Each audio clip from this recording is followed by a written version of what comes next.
Nah, kemudian yang nomor dua, ciri-cirinya Ahlus Sunnah wal Jamaah adalah moderat. Moderat itu bisa dikatakan tengah-tengah, tidak terlalu keras, juga tidak terlalu lembek, tidak ekstrim kanan, tidak ekstrim kiri. Di dalam Al-Quran dikatakan, wa kadzalika ja'alnakum ummatan wasata. Aku jadikan kalian umat yang wasat. Wasat itu kalau secara bahasa artinya tengah-tengah, ma baina syai'aini, di antara dua perkara, dua barang, yaitu di tengah-tengah. Jadi apa maksudnya tengah-tengah? Ya siratal mustaqim itu tengah-tengah, jalan yang lurus. Nanti dari jalan yang lurus ini ada yang menyimpang ke kanan, ada yang menyimpang ke kiri. Sehingga jalan yang lurus itu nanti otomatis jadi jalan tengah. Nah, kalau ulama tafsir ketika mengartikan wa kadzalika ja'alnakum ummatan wasatan itu juga diartikan dengan adlan. Yang adil, yang proporsional sesuai dengan ajaran Kanjeng Nabi Muhammad SAW. Nah, kemudian apa dan bagaimana posisi moderatnya Ahlus Sunnah wal Jamaah?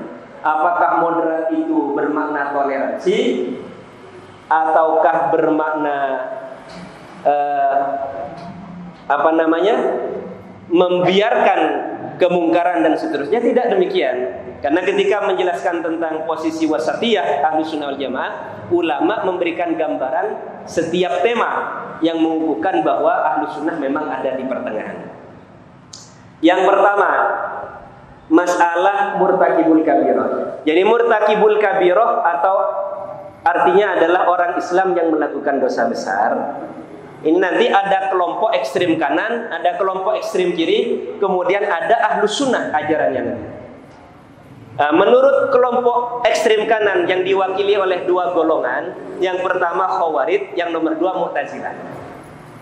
Menurut Khawarij, orang Islam yang melakukan dosa besar itu batal imannya, batal Islamnya, statusnya jadi orang kafir, halal darahnya, nanti di akhirat akan kekal di neraka.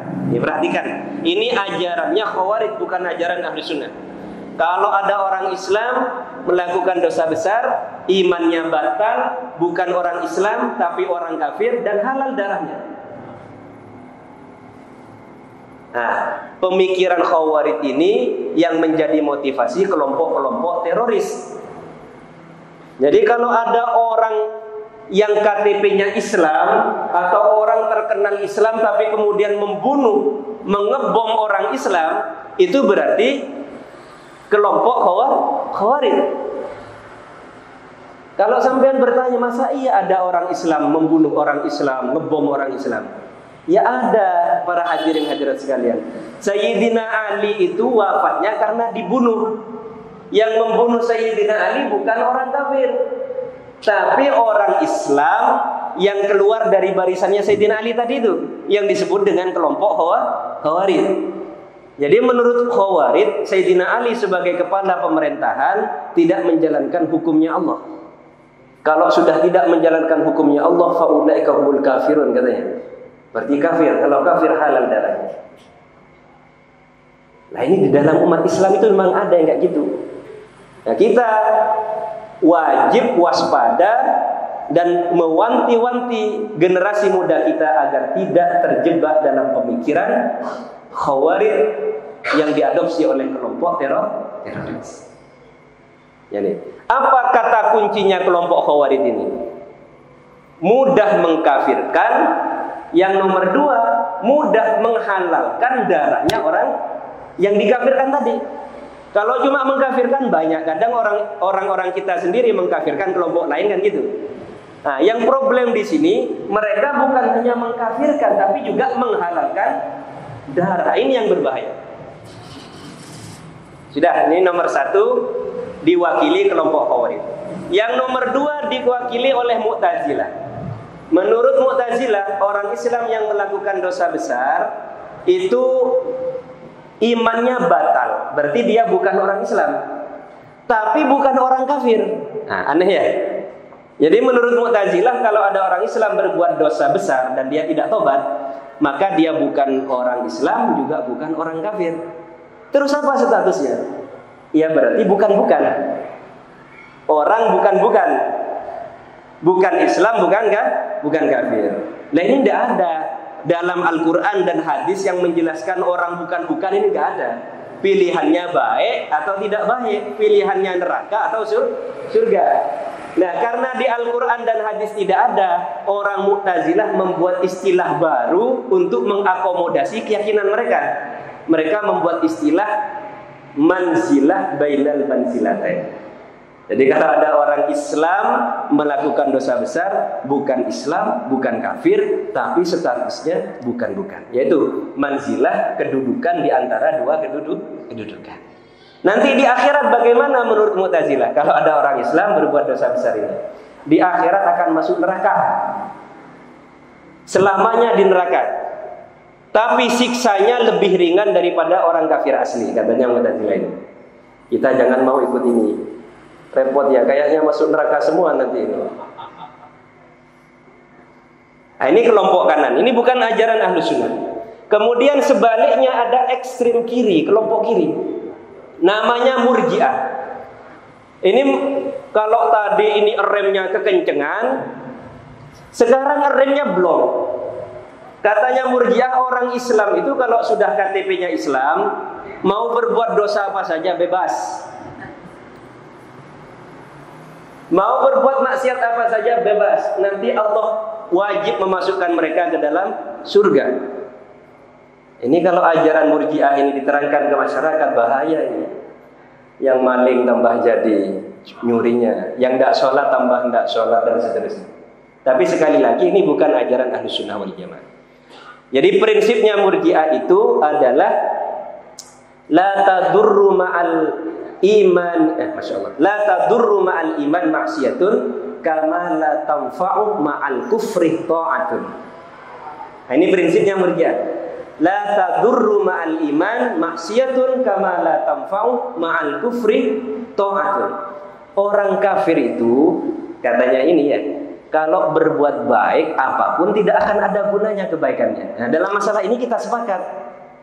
Jadi kalau dalam Al-Quran Allah berfirman, habitat a'maluhum fid dunya wal akhirah. Amal kebaikannya orang kafir itu akan hilang semuanya, hambar semuanya, nggak ada nilainya bagi Allah. Tapi kalau bagi kita sebagai manusia, ya ada nilainya. Nih. Yang penting ada ngasih sumbangan meskipun tidak sama agamanya, tetap orang baik. Nih, betul ya? Tapi kalau menurut ini dalam masalah interaksi sosial tidak apa-apa. Kita saling menghargai itu harus. Tapi dalam masalah akidah ya kita tegaskan, kalau ya katanya syariat seperti ini kita jelaskan apa adanya. Cuma dalam masalah interaksi sosial kita tidak boleh saling menzalimi dan merugikan orang lain. Jadi kalau masalah prinsip ya harus dijelaskan apa adanya. Menurut ajaran Islam, orang kafir mau berbuat baik apapun tidak akan ada gunanya. Ya nanti di akhirat akan sudah disiapkan tempatnya oleh Allah Subhanahu wa taala. Jadi dalam masalah ini kita sepakat dengan Murji'ah bahwa orang kafir tidak ada gunanya berbuat kebaikan. Dan sebaliknya menurut Murji'ah ini yang tidak kita sepakati. Kalau orang Islam kalau sudah kadung iman kepada Allah, maka tidak ada pengaruh negatifnya berbuat maksiat. Karena sudah punya tiket iman katanya. Jadi nanti di akhirat dia suka-suka langsung masuk surga. Tidak ada ceritanya orang Islam masuk neraka katanya Murji'ah. Nah, sekali lagi tolong jangan disampaikan ke tetangga, ini bahaya ini. Tetangga jauh ya. Kalau tetangga dekat kan insya Allah dekat masjid baik-baik semua. Nah, bagaimana sekarang pandangannya Ahlus Sunnah? Biar kita bisa membedakan Ahlus Sunnah namanya tok, seragamnya tok, apa Ahlus Sunnah pemahamannya, pemikirannya. Ini menurut Ahlus Sunnah, orang Islam yang berbuat dosa itu tidak akan keluar dari Islam gara-gara dosanya. Tetap Islam selamanya. Mau berbuat dosa besar apa, asalkan dia tidak melakukan perbuatan yang menyebabkan dia murtad. Apa di antara yang menyebabkan dia murtad? Meyakini, bukan melakukan, meyakini bahwa yang halal itu haram. Padahal sudah disepakati oleh ulama itu halal, terus ada satu orang yang mengatakan enggak itu halal.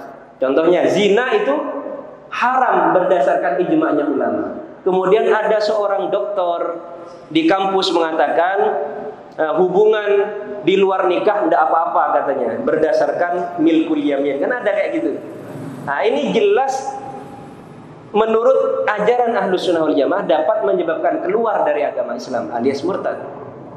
Karena sudah meyakini perkara haram yang disepakati oleh ulama bahwa itu halal, itu yang dapat. Nah, kalau melakukan dosa besar umpamanya, ada orang yang sudah terlanjur mencuri atau sudah terlanjur melakukan perzinahan, sudah terlanjur ya, tidak mungkin mengulang kembali masa lalu. Ini hukumnya bagaimana? Ya tetap Islam, tidak sampai keluar dari Islam. Karena yang dilakukan dosa yang dia lakukan sebatas pekerjaan saja, tidak sampai pada keyakinan. Kemudian orang yang berbuat dosa besar tadi atau dosa apapun tetap nanti di akhirat akan diproses, tidak seperti keyakinan yang Murji'ah. Kalau tidak diampuni oleh Allah akan dimasukkan ke neraka sesuai dengan kadar dosanya.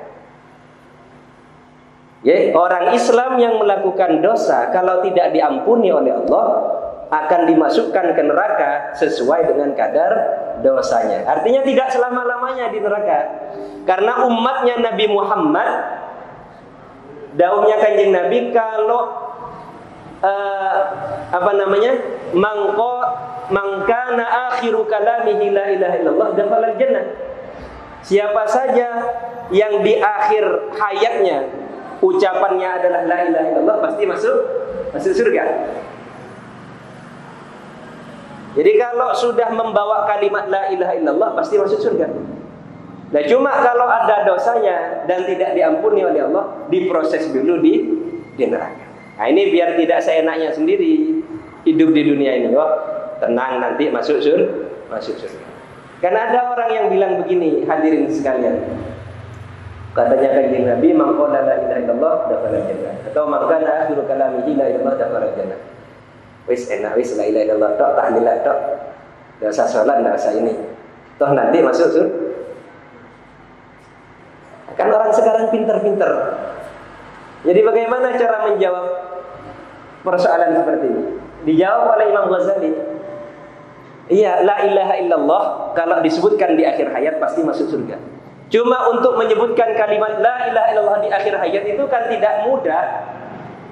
Kita nggak dapat jaminan dari Allah pasti akhir hayatnya baca la ilaha illallah. Jadi oleh karena itu selama hidup kita perlu taat kepada Allah dengan harapan nanti di akhir hayatnya membawa kalimat la ilaha illallah.